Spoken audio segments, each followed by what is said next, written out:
On Christmas Eve I saw the framed family portrait. My face cropped out completely. No one mentioned it. The next day I handed my parents an envelope and said, "Don't open it here." They did anyway. My mom started crying. My dad went pale. I wish I could say I was shocked when I saw it. I wish I could tell you it came as a complete surprise, like some dramatic twist at the end of a movie. But honestly, it felt weirdly expected. I walked into my parents' living room, dusted the snow off my boots, looked up, and there it was. The photo. Large. Glossy. Professionally framed. Hung with intention and pride just above the fireplace like it was the crown jewel of our family's legacy. Everyone was in it. My mom in her favorite red blazer, smiling like she hadn't just spent decades sighing at everything that didn't involve my sister. My dad doing that awkward grin he only seems to pull out for photos and golf course selfies. And my sister, of course, front and center, wearing some beige turtleneck that probably cost more than my rent, with that fake candid pose she does where it looks like she's laughing at something charming and wholesome. Maybe a joke about her trust fund. And then there was no me. Not even shoved to the edge. Not even blurred in the background. Just gone. It wasn't a bad crop. It was a clean one. Intentional. Tidy.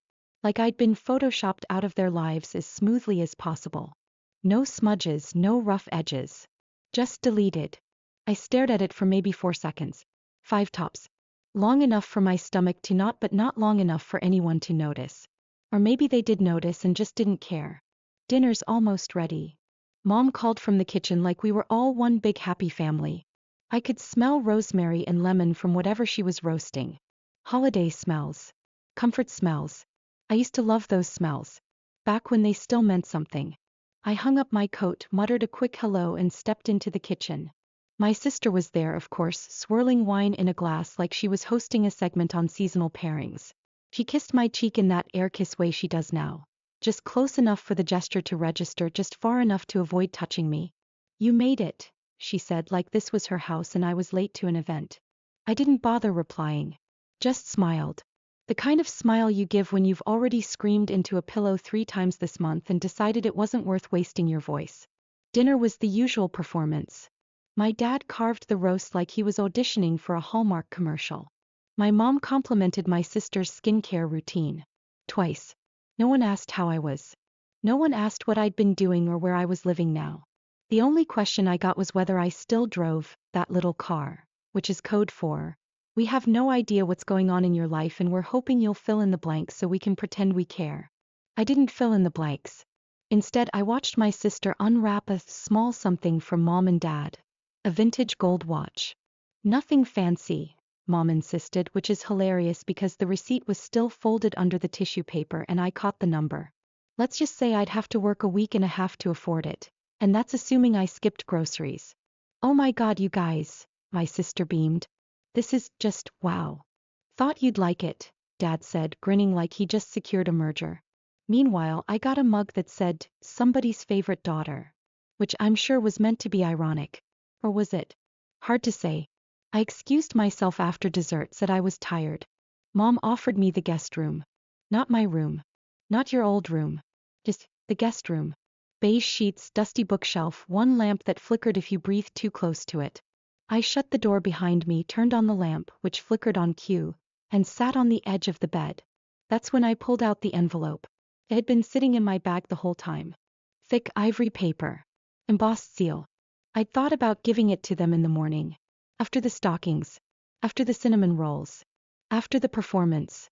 But standing in that living room looking at that photo, seeing my entire existence airbrushed out like a glitch in the family algorithm?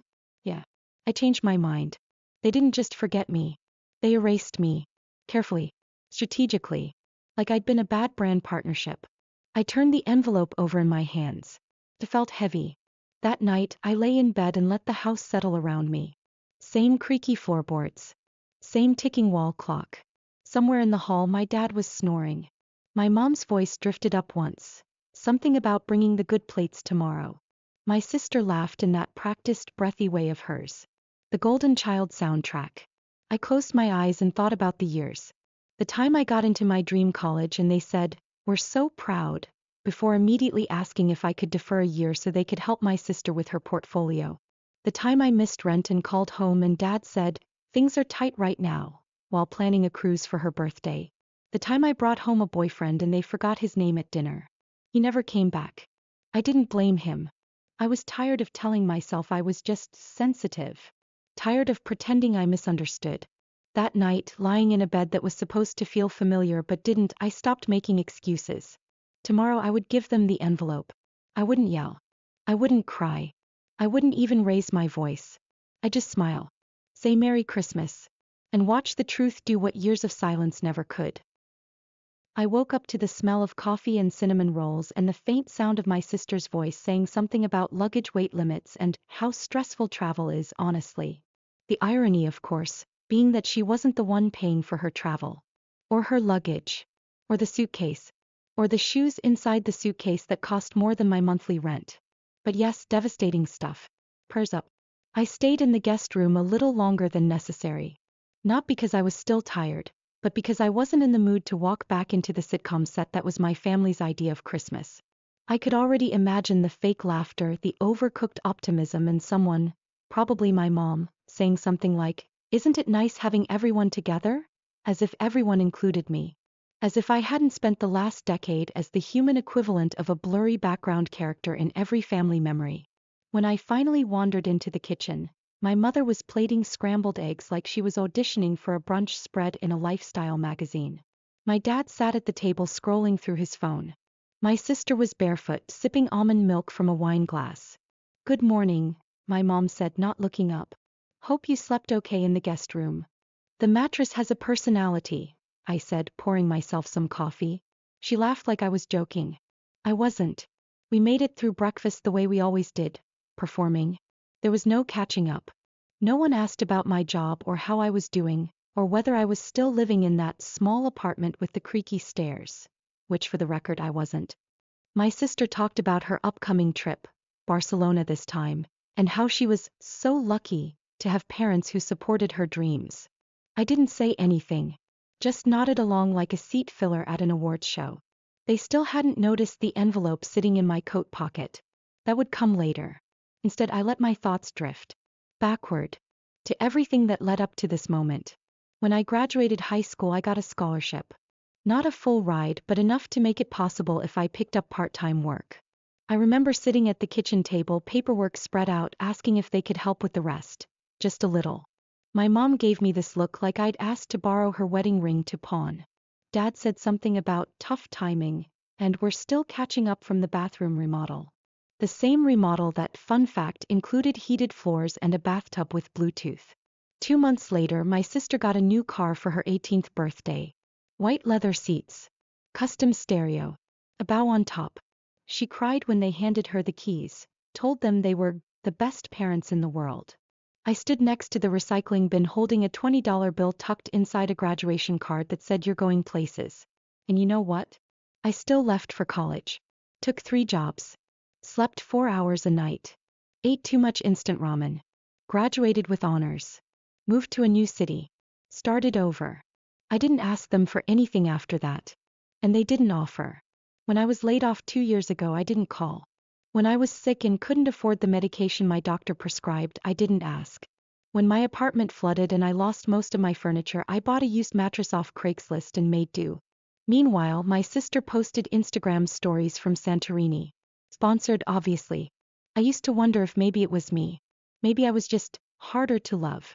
More reserved. Less shiny. Maybe I should have joined a sorority, smiled more, worn more beige. Maybe if I'd played piano instead of working shifts at a diner, they would have noticed me. Maybe if I hadn't made things so easy, always independent, always fine, they would have realized I needed help too. But then I remembered my 8th birthday. I had invited 6 kids over. Baked cupcakes myself. Mom forgot to pick up the pizza, so we ate cheese slices on saltines. My sister had a dance recital the next day, so the whole thing ended early. They told me, "We'll make it up to you next year." They never did. Or the time I won a state science competition. My school called home to tell them. They sent back a text, "Nice job." Smiley face, that was it. No dinner. No framed certificate. No mention of it ever again. My sister landed a minor role in a shampoo commercial and they threw her a party with balloons and a custom cake that said "Future Star." So no, it wasn't me. It was never me. The shift came earlier this year. I wasn't looking for it, not really. I had gone to a local records office to request something unrelated, proof of address for a job application. Bureaucratic stuff. While I was there, something caught my eye. A document with my name on it, attached to a property address I didn't recognize. At first, I thought it was a mistake. Maybe someone with the same name. But curiosity did what it always does. It spiraled. I started looking deeper. Requests. Searches. A few carefully worded emails. And the deeper I went, the more tangled it got. There were things I hadn't been told. Things that had been buried. And at the center of all of it, me. I didn't react right away. Didn't confront anyone. I just watched. Observed. The same way I always had. Only now I wasn't helpless. I had facts. Paper. Proof. And the more I uncovered, the more a strange calm settled over me. Like I'd been underwater my whole life and didn't even realize it, until I finally came up for air. They hadn't just forgotten me. They had used me. My name. My rights. My silence. Now I had something that would make them listen. That morning after breakfast, I went upstairs and changed. Took my time. Let them do their thing. Gather around the tree, pass around the gifts, bask in their curated holiday glow. When I came down, they were already halfway through unwrapping. My sister was opening something expensive and pretending to be surprised. My mom had that misty-eyed look she reserves for moments she can later post about. My dad turned to me. "You get any sleep?" I smiled. "Enough." He nodded and went back to watching my sister marvel over her designer tote. I sat down quietly, reached into my coat pocket, placed the envelope on the table beside the coffee mugs and crumpled wrapping paper. No one noticed. Not yet. But they would. They always notice eventually. Just too late. They noticed the envelope about 10 minutes later. Or rather, my mom noticed it, because God forbid anything sit on her reclaimed wood table without coasters, ceremony, or purpose. She picked it up like it might be a bill or a wedding invitation that had been misdelivered. "What's this?" she asked, more to the room than to me. I didn't look up right away. Just took another sip of coffee and said, "That's from me." My dad glanced over from where he was poking at the last bits of wrapping paper, probably hoping something had fallen under the tree. "You didn't have to get us anything," he said, smiling like I'd given them a mug with a cheesy quote on it. "I know," I said. "I wanted to." That got their attention. Mom sat back down, turning the envelope in her hands. "Should we open it now?" I shrugged. "You can. But I'd rather you didn't." So obviously they opened it. Dad leaned over her shoulder as she broke the seal, and for a few seconds, it was just the sound of paper sliding free, the quiet crinkle of shifting pages. I watched my sister fold the handles of her new designer tote just so, like it was a newborn she'd just named after a French city. Then the silence changed. It thickened. I didn't even have to look up. I could feel it. Something between realization and nausea. Like the exact moment you realize the milk in your coffee is sour. Right after you've swallowed. My dad let out a breath through his nose. My mom's eyes were scanning faster now, flipping to the second page, the third, like she could outrun what she was reading. My sister looked over. "What is it?" They didn't answer. She tried again, a little louder. "What's going on?" Still nothing. That was my cue. "I figured it was time you knew," I said, standing up slowly. "Merry Christmas." "What is this?" my mom finally asked. Her voice was quiet, flat. Not angry. Not confused. Just blank. "That," I said, "is a copy of Grandpa's will." She blinked. "I've seen his will. We handled the estate." "No," I said. "You handled what you told me was the estate. You never showed me the full will. Just said he left a few keepsakes and some cash that went toward funeral expenses." He stared at me, blinking too much. "That version didn't mention the rental property in Old Briar," I continued. "Probably because you were already collecting rent from it by then." My dad dropped the papers on the table like they'd burned him. "Where did you get this?" "Oh, I said, public records, title searches, tax filings, archived emails. A couple phone calls. A very patient lawyer." My sister finally stood up. "Wait, what rental property?" "The one by the park." I turned to her. "The one you used for that photo shoot last year?" "Yeah. That one." Her mouth opened but nothing came out. My mom finally found her voice again. Sweetheart, this isn't what it looks like. I smiled. That's funny because it looks like you used my name, my inheritance, and my legal rights to fund your lifestyle while telling me there was nothing left for me. It wasn't like that, she said too quickly. It was complicated. It wasn't, I replied. The will is extremely clear. The house was left to me. Sole beneficiary. Full title transferred. Which means all that rent you've been collecting. Technically stolen. And the renovations? Unauthorized. My dad rubbed his temples like this conversation was giving him a migraine.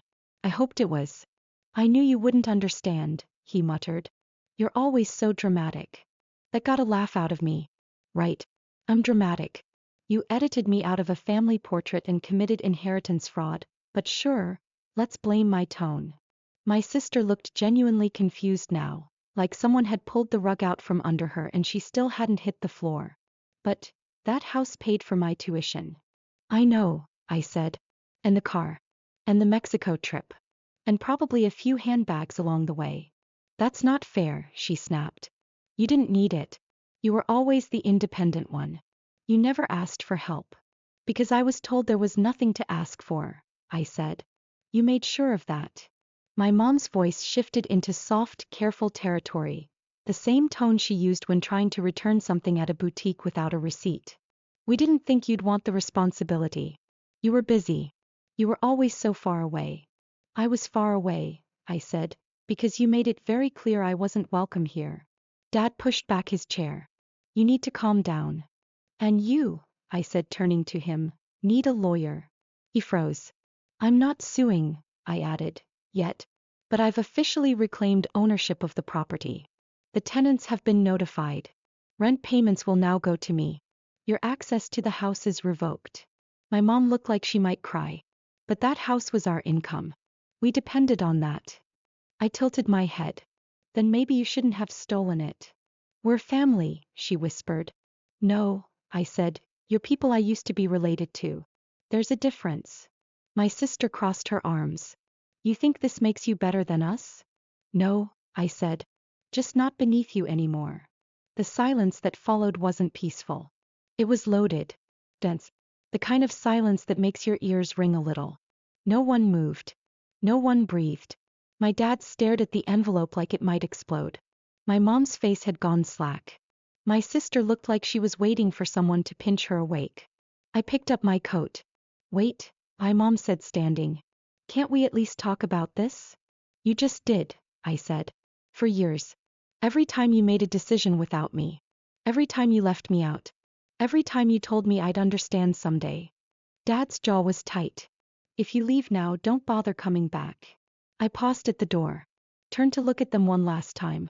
I think that's the first thing we've agreed on. And then I left. The air outside was sharp, cold, but clean. It hit my lungs like a reminder that I was still here, still standing, still real. I slid behind the wheel of my car, let the engine hum to life, and drove. I didn't cry. I didn't smile. I just breathed. Because sometimes the most powerful thing you can say is nothing at all. And sometimes the loudest scream is walking away. 3 weeks passed before the first message came through. It was from my mom. Short, polite, polished like she'd rewritten it 5 times and still wasn't sure it would land. Hi, sweetheart. We've been talking and we think there's been a misunderstanding. Can we chat sometime this week? Hope you're well. Love you. No punctuation at the end. Just, love you, hanging there awkwardly like a coat on the wrong hook. I didn't respond. 2 days later, another one. Please don't let this one thing ruin everything. Your sister is very upset. Dad's trying to stay calm, but you know how he gets when he feels blindsided. Yes. When he feels blindsided. Not when he commits fraud. Not when he lies to his daughter for years. No. Feels blindsided. Poor guy. So I said nothing. Then came a voicemail from my dad. I didn't listen to it. I just stared at the notification and deleted it. The last time he called me kiddo, it was when I offered to help him set up his retirement account and he said, let's leave the money stuff to people who understand it. Right. Like him. Then came the email from my sister. You really think this makes you the winner? Fine. Take the house. But don't come crying back when you realize money doesn't buy family. Followed by another message a day later. Mom and Dad are really stressed. They're talking about selling the condo. That's what you wanted, congrats. That one I read twice. Not because I felt bad, but because I wanted to make sure I understood just how much the loss of my property was unraveling the family finances. Turns out the house had been the backbone of everything. Rent from 3 units. Covered their mortgage, their vacations, a chunk of my sister's education, and apparently even some cosmetic work my mom swore was just really good skincare. When I took it back, the whole machine sputtered. And I hadn't even started asking for back rent. Not yet. By spring, I started hearing whispers through mutual acquaintances. A neighbor mentioned my parents were trying to refinance their condo. Another said my dad had taken up consulting, which I knew meant cold calling old clients and hoping one of them still owed him a favor. My mom picked up weekend shifts at a boutique downtown, the kind of place where she used to shop. Now she rang up yoga pants for influencers and probably told herself it was temporary. My sister? Back living at home. The apartment in the city was too expensive. The clients dried up. Her art collective had disbanded or imploded. It was hard to tell which, and frankly I didn't care. The GoFundMe she launched for a new creative chapter raised a grand total of $83. 2 of those dollars were from my ex-boyfriend. I don't know why that detail made me laugh, but it did. Meanwhile, I fixed up the house. My house. It was dusty at first. A little unloved. But solid.